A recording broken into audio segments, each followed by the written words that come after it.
I've lived on this piece of land for almost 20 years. It's quiet, green, and mine, or at least that's what I believed.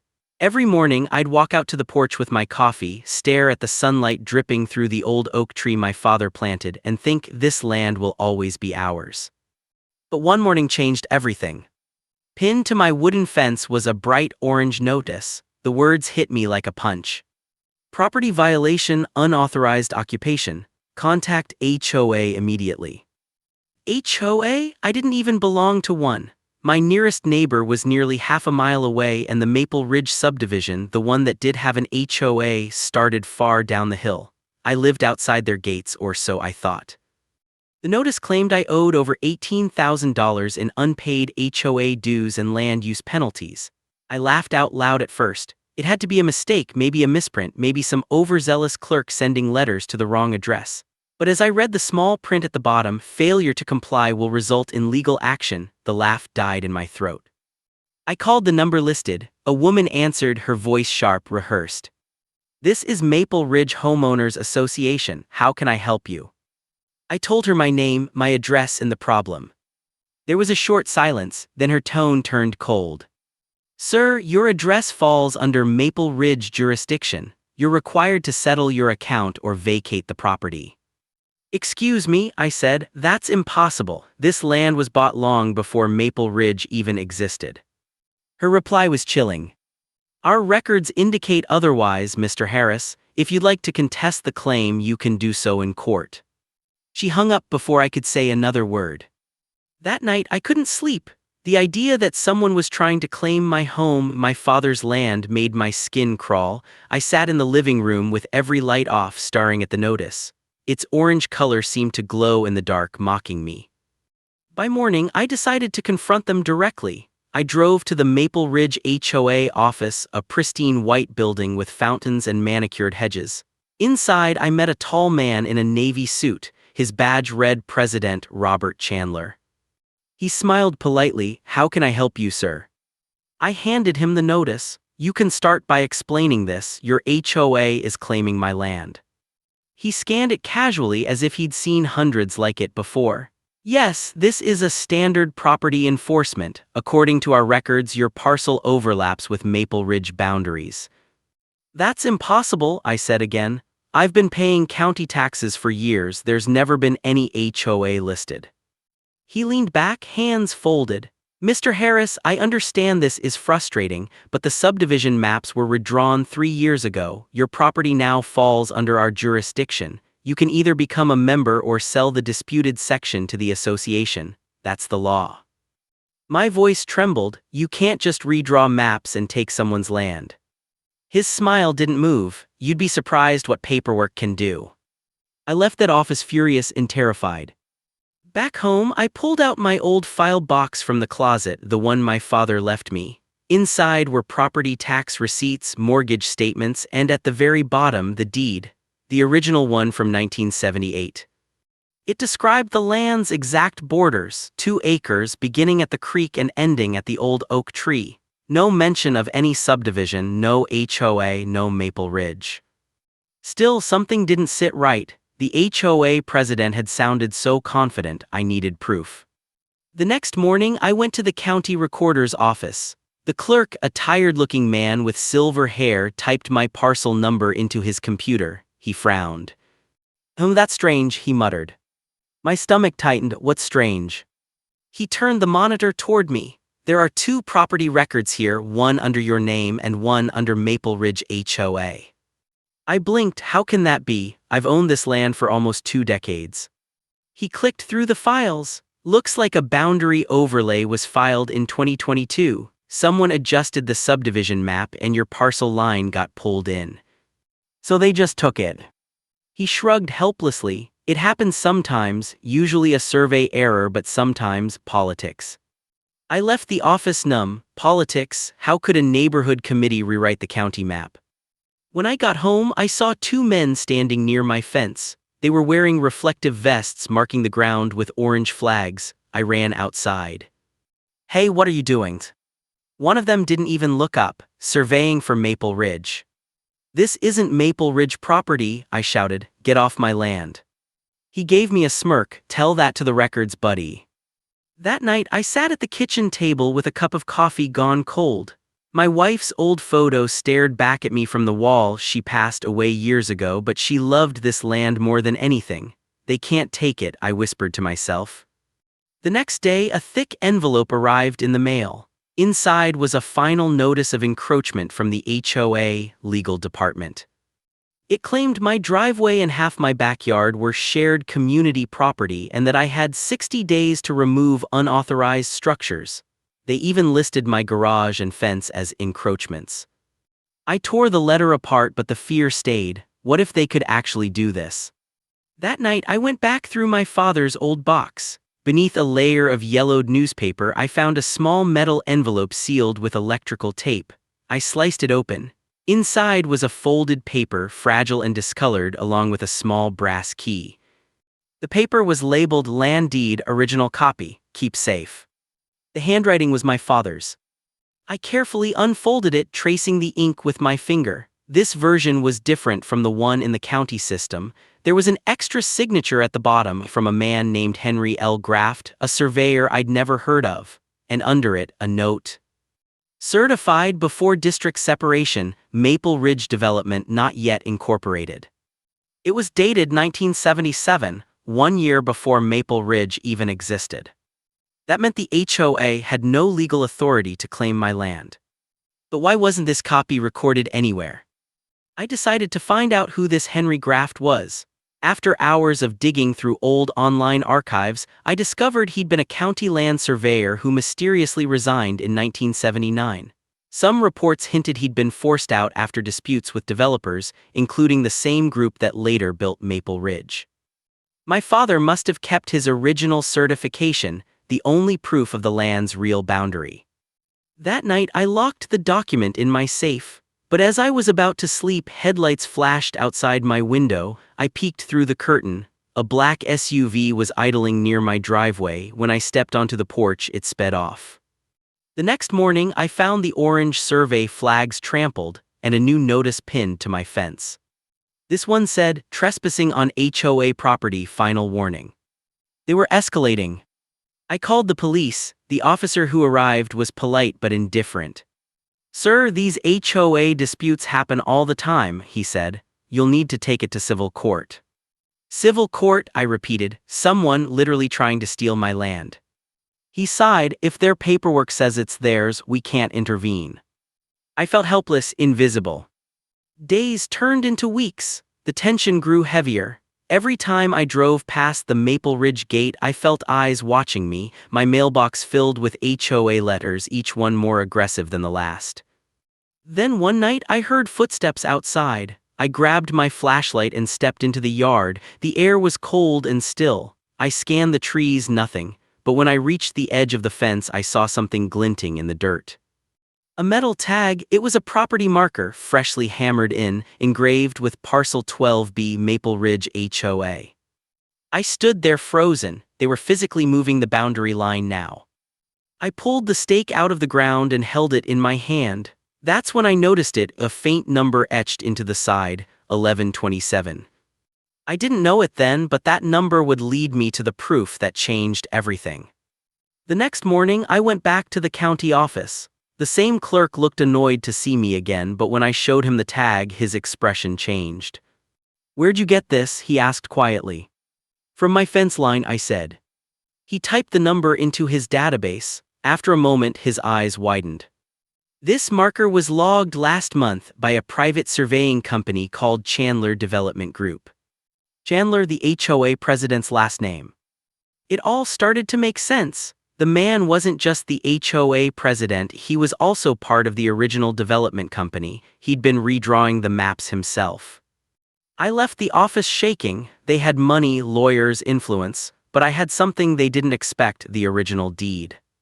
That night I sat at my kitchen table under the flickering light. The paper my father left felt heavier than gold. My hands trembled as I unfolded it again. His handwriting looked firm, steady, a man who believed in the law and in doing things right. In that moment I made myself a promise.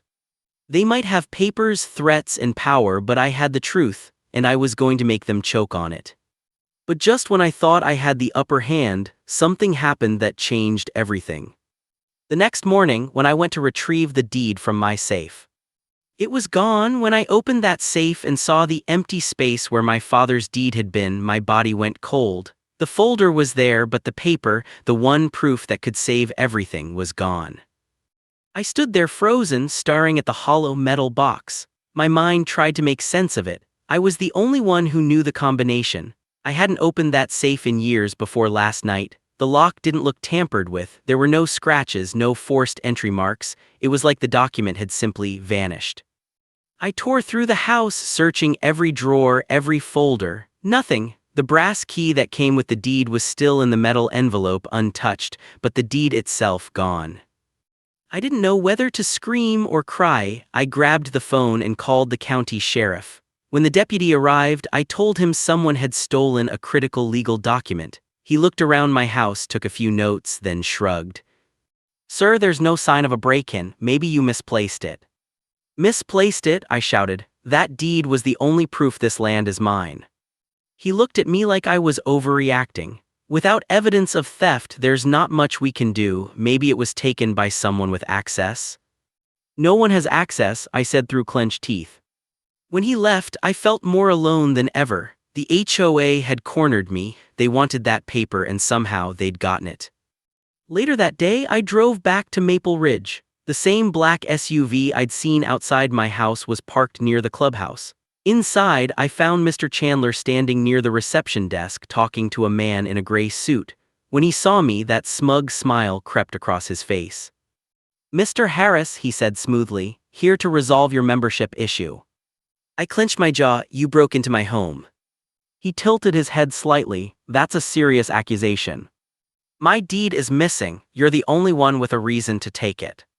He gave a quiet laugh. "Oh, come now, you're suggesting a homeowners association committed burglary. That's absurd." I slammed my hand on his desk. "You're stealing my land." He leaned closer. "Mr. Harris, you're trespassing in this office. I suggest you leave before I call security."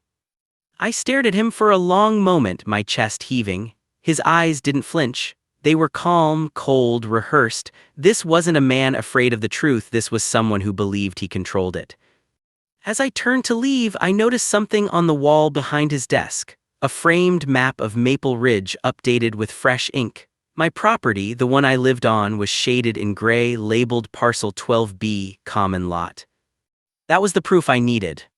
I pulled out my phone and snapped a quick photo before he could stop me. He didn't notice, but the receptionist did. She gave me a look I couldn't quite read, part warning, part pity. That night, I drove home under heavy rain. My wipers struggled to clear the windshield and the road shimmered like black glass. I kept replaying Chandler's smug expression in my head. When I reached my driveway, the rain had turned into a storm. Lightning flashed, lighting up the trees. Then I saw it. Someone had driven heavy machinery through the edge of my property. Deep tire tracks cut through the mud. My fence was knocked down, my no trespassing sign broken in half. I ran outside in the rain, shouting into the darkness. No one answered, but in the mud I saw something glinting again, a metal clipboard half buried, stamped with the logo, Chandler Development Group. I picked it up and flipped through the wet papers clipped to it. Most of the ink was smudged, but I could still make out a few words: lot reacquisition plan, phase II, beneath it my address. They weren't just after my land, they were expanding. My property was part of a bigger scheme. The next morning, I went to a local attorney, an older man named Stephen Brooks. I laid out everything: the notices, the missing deed, the map photo, the clipboard. He listened quietly, then exhaled slowly. "Mr. Harris, this is serious. If your father's deed predates Maple Ridge's incorporation, you might have a solid case, but without the original, it'll be difficult." "I have a photo of it," I said quickly. "I took pictures before it went missing." He nodded. "Good, we'll need to get a certified copy from county archives if it still exists." But the clerk told me the HOA overlay replaced it. "Then we'll challenge the overlay. It's not easy, but if we can prove fraudulent boundary changes, they'll be forced to back off." For the first time in weeks, I felt a flicker of hope. That hope lasted exactly 2 days. When I returned home from work on Thursday, a notice was taped to my door. Demolition warning, unauthorized structures scheduled for removal. They were threatening to destroy my garage, the same one my father built with his hands, the same one that stood untouched for 40 years. I called my lawyer in a panic. He told me to file an emergency injunction. We met at the courthouse the next morning, but the clerk there frowned when she saw the paperwork. "This order's already been challenged," she said, "by Maple Ridge HOA." "They challenged it?" my lawyer asked. "On what grounds?" The clerk pulled out a printed file. "According to their filing, you're not the legal owner of that property, so you lack standing to request an injunction." My lawyer's face went pale. "They moved fast." "They'd help," I muttered. Outside the courthouse, I sat on the steps, my hands gripping my knees. Rain clouds rolled overhead again. "They've already taken the deed. What if they take the house next?" Brooke sighed. "Then we fight back before they do." We drove back to my property to document everything. But as we arrived, I saw something that nearly made me collapse. A yellow excavator sat parked in my backyard. Men in hard hats were setting up caution tape. I ran toward them shouting, "Stop, you have no right to be here." One of them looked at me blankly. "We're following HOA instructions, sir." My lawyer held up his badge and papers, shouting at them to stand down. After a tense few minutes, the crew chief called someone on his radio, then reluctantly ordered the men to back off until further notice. But I could see it in their faces, they'd be back. That night, exhaustion hit me like a weight. I sat in the dark, staring at the muddy footprints across my porch. Then my phone buzzed. It was an unknown number. I hesitated before answering. "Mr. Harris," a voice said. It was a woman's voice, calm, deliberate. "If you want to know who's behind all this, meet me tomorrow night behind the old mill off Route 9, midnight." "Who is this?" I asked. But the line went dead. I barely slept. The next night I drove out there, an old lumber mill long abandoned. The air was cold, damp, filled with the smell of rust and pine. My headlights lit up a figure waiting in the dark, someone in a hoodie standing still. As I approached, the person spoke. "You don't know me, but I used to work for Chandler Development. You're not crazy. They've been falsifying land records for years." "Why?" I asked. "Why mine?" "Because your land connects two parcels they need for a new luxury project, Maple Ridge expansion. They can't get county approval unless your property is part of the map. You're the last holdout." My heart pounded. "They stole my deed." She nodded. "They did worse. They created a duplicate file with your signature forged. It's already filed at the county office. Chandler's people have connections inside." I felt dizzy. "Can you prove it?" She handed me a small flash drive. Everything on there: emails, maps, payment records. "But be careful. People who get in their way don't stay safe for long." Before I could ask her name, she walked off into the darkness. That night, back home, I plugged the flash drive into my laptop. My heart raced as I opened the folder. Inside were dozens of documents, internal memos, invoices, even scanned emails between Chandler and county officials. One file caught my eye: Boundary Project 1127. That same number from the metal stake I'd found. The memo described a plan to integrate disputed parcels via retroactive HOA annexation, complete with signatures from county staff. My property was right in the center. For the first time, I wasn't just angry, I was terrified. I wasn't fighting a homeowners association anymore. I was fighting a network of corruption buried inside the county government. Then my laptop froze, the screen went black. A few seconds later, a new message appeared in white letters. "Stop digging." I stared at the screen, my breath caught in my throat. Someone was watching me. I slammed the laptop shut and yanked out the flash drive. My hands shook. My house felt smaller, darker. Every sound outside made me flinch. The next morning, I decided to go public. I called a local reporter I knew from years ago, told her I had evidence of HOA corruption. She agreed to meet me the next day. But before that meeting could happen, something else occurred that made my blood run cold.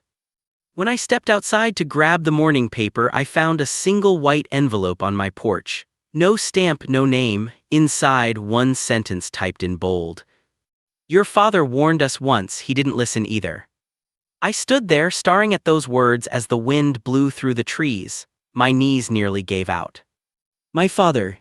He died in an accident 20 years ago, a construction collapse, they called it. But now I wasn't so sure. I didn't sleep that night.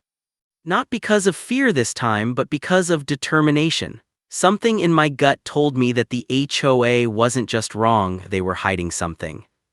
By sunrise, I was already outside, standing near the old oak tree that had started all this. The tape around it was still there, fluttering in the wind like a crime scene. But this morning I noticed something new: fresh tire tracks in the mud right behind my fence. Someone had been there again. I crouched down and took photos of the tracks. They looked like the kind used by landscaping trucks, the same ones the HOA president, Mr. Collins, had hired last week. But what were they doing on my land at midnight? I followed the tracks step by step until they led to a small gap between two fences, one belonging to me and one to my neighbor, Karen. The gap was narrow, but I could see through it. Behind the HOA storage shed, there was something half buried, a large wooden signboard covered in dirt. I brushed the dirt away and my stomach dropped. The sign read, "Future Development Site, Oak Ridge Luxury Townhomes." My heart froze. I took a step back. Was the HOA selling part of our neighborhood land to a developer? And worse, had they cut down the tree to make room for it? That would explain everything: the false fine, the missing documents, and the president's sudden secrecy. But if this was true, then I wasn't the only one being targeted. They were trying to silence anyone who might expose the deal. I ran home, opened my laptop, and started digging through public property records. Most of the files were routine: parcel IDs, land usage rights, zoning permits. But then I saw it in entry marked Land Adjustment Request, Confidential. It was filed just 3 days before the tree incident. And the applicant, Oak Ridge Homeowners Association. Attached to the file was a scanned document, a proposed plan showing a revised boundary map of our neighborhood. My backyard, the exact portion they accused me of damaging, was now shown as part of a common area, marked for future development. They'd already changed the map. They were literally redrawing the land beneath my house. That evening I knocked on Karen's door. She looked nervous when she saw me. "Karen," I whispered, "you saw the trucks last night, didn't you?" She hesitated. "You should let this go. Collins said it's being handled." Handled? I stepped closer. "Karen, they're selling our land. The HOA is working with developers. That's why they blamed me for the tree. They needed a reason to seize this part legally." Karen's eyes darted left and right. Then quietly she said, "You didn't hear this from me, but Collins had a private meeting last week. Only a few members were invited. They called it an infrastructure review, but when I peeked in, I heard them talking about investment shares, about splitting profits." Profit. That word burned in my ears. They weren't just selling land, they were cashing in on it. I knew what I had to do. I had to get into the next meeting. 2 days later, the HOA gathered in the community center. I wasn't invited, of course, but I knew the side door could be opened from the kitchen hallway. I waited until everyone entered, then slipped in quietly. I crouched behind a stack of folded chairs, recording everything with my phone. Mr. Collins stood at the front, voice calm and oily. "Ladies and gentlemen, the development proposal has been finalized. Once the remaining signatures are secured, construction can begin by winter." Someone asked, "What about the complaints from homeowners?" Collins laughed. "Handled. The tree incident gave us legal leverage. That homeowner's in violation. His property line falls into our new boundary. Once the fine clears, it's ours." The room murmured approval. Then Collins added something that chilled my blood. "The developer has already wired the initial deposit to our private account. Once demolition starts, the rest follows. Just keep quiet until then." I nearly dropped my phone. A private account? That meant they weren't just lying, they were embezzling money from the community fund. After the meeting ended, I waited until everyone left. On the main desk, I spotted a thick binder labeled Oak Ridge Financial Reports. I flipped through it quickly, and there it was. A list of development partners with transfer records, dates, and initials, but the accounts weren't in the HOA's name. They were under C&H Property Trust. Collins and Hughes, the treasurer. They had created a fake trust to launder the developer's money. I snapped photos of every page. As I was about to leave, I heard footsteps. "Who's there?" Collins's voice echoed. I froze. He walked closer, the floor creaking beneath his shoes. I hid behind the door, heart pounding so loud I was sure he could hear it. After a few seconds he left, but I didn't breathe until I was back in my car, shaking. That night I sent the evidence to the county zoning office anonymously. But I knew that wouldn't be enough. People in the HOA could pull strings. I needed proof that the land was being sold illegally, and for that, I needed access to their bank account. The next morning, I saw an email blast from the HOA. "Emergency notice, unauthorized entry detected in HOA office." They knew someone had been there.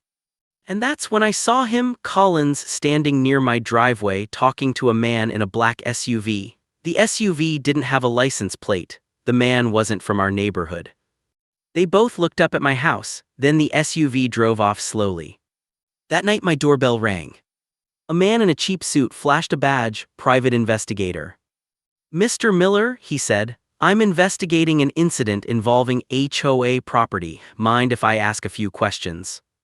"Actually, I do mind," I said. "Do you have a warrant?" He smirked. "No warrant needed, sir, just a friendly check-in."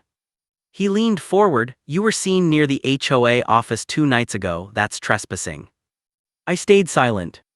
Then he said something strange. "If I were you, I'd stop digging. Collins doesn't like troublemakers." He turned and walked away.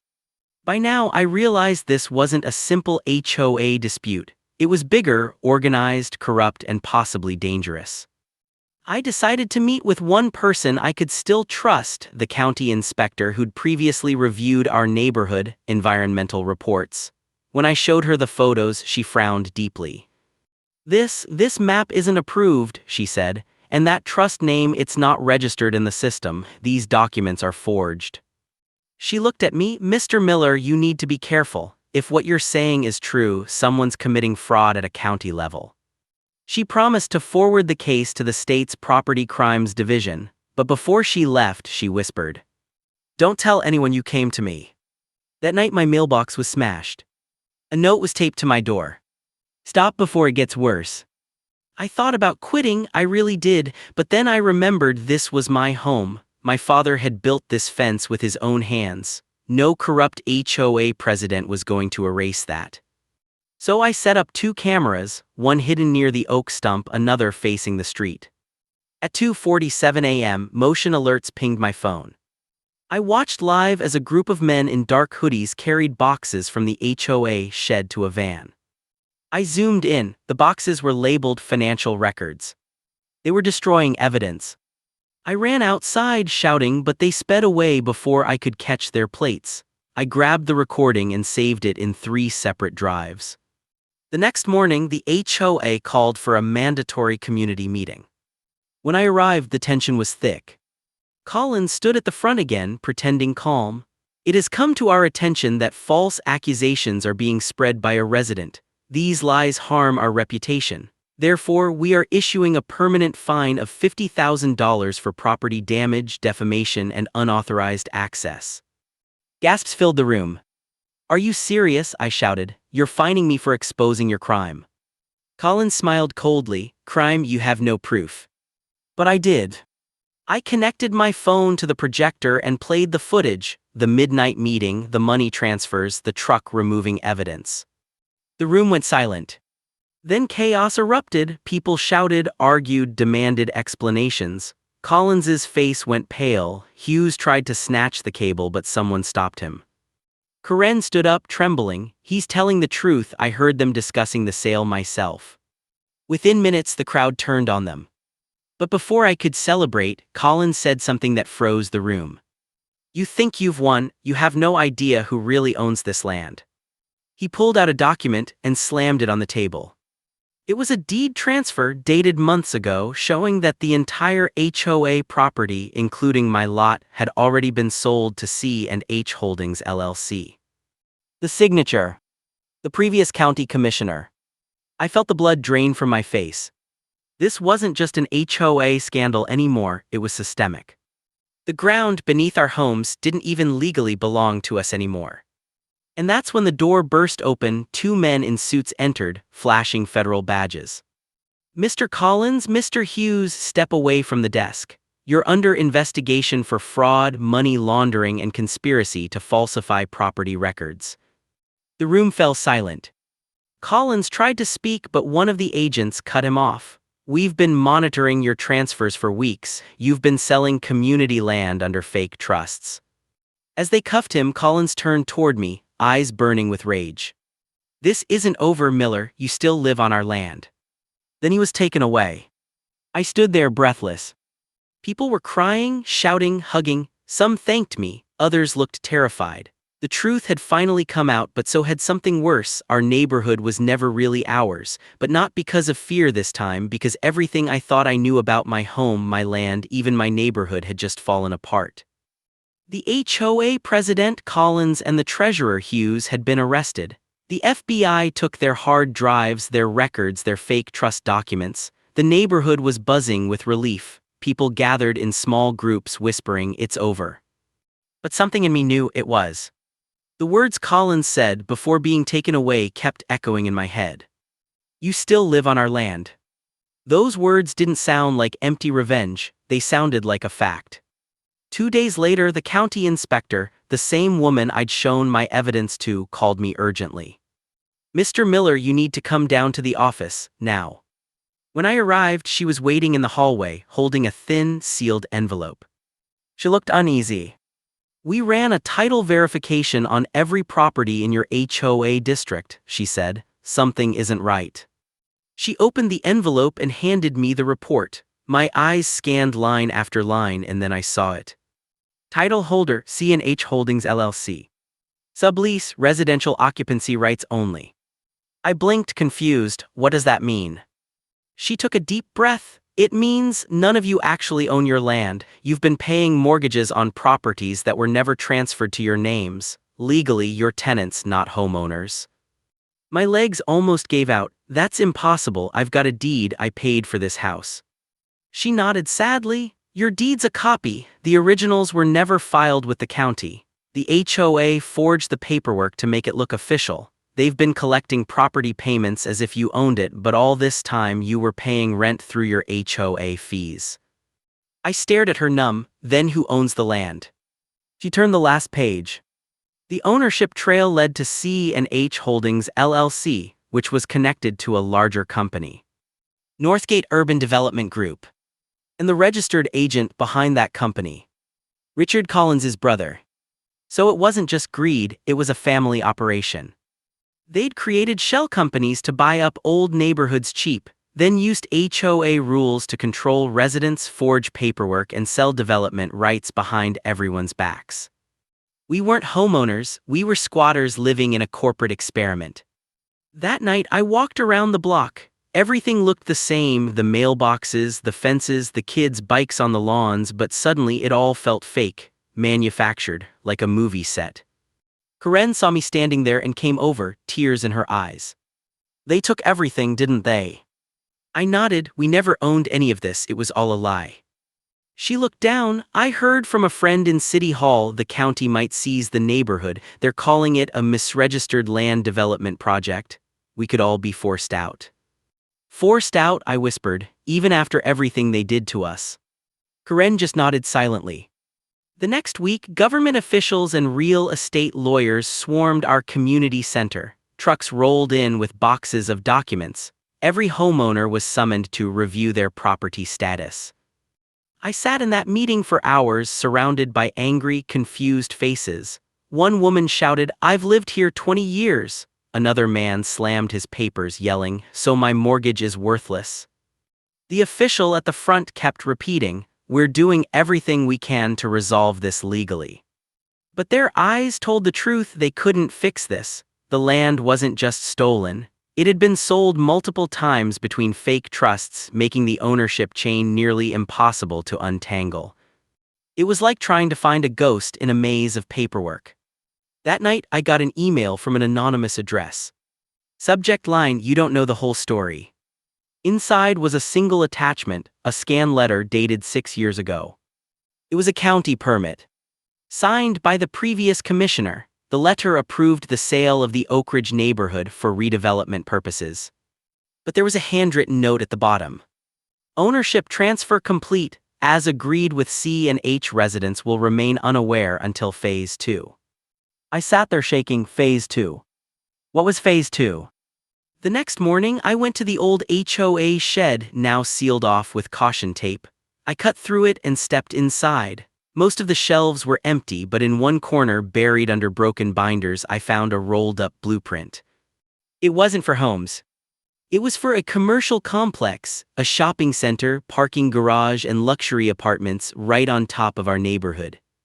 Phase 2 wasn't about selling land, it was about erasing us.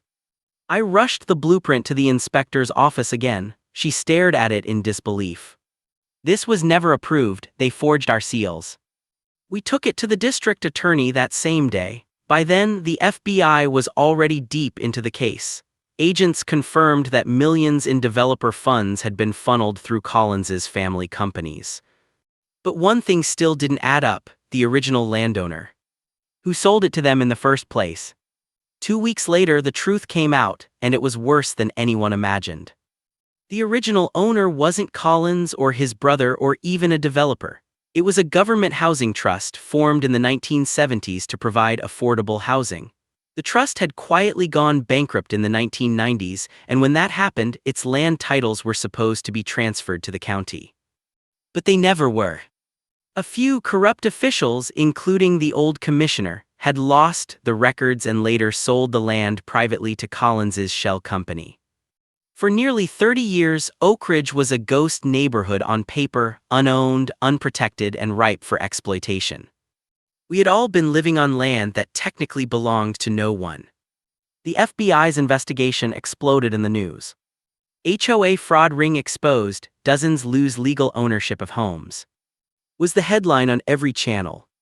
Reporters camped outside our gates, cameras rolled as moving trucks lined the streets. Some families were ordered to vacate pending ownership clarification. Others, like me, refused to leave. "This is our home," I told one reporter. "We didn't steal anything, we were deceived." A month passed, the neighborhood was half empty. The oak tree stump still sat there, the first victim in a much bigger story. One evening, as the sun set, a black SUV stopped in front of my driveway. A woman stepped out, not FBI, not county. She wore a dark suit and sunglasses. "Mr. Miller," she said softly, "I represent Northgate Holdings. We're the current legal owners of this land."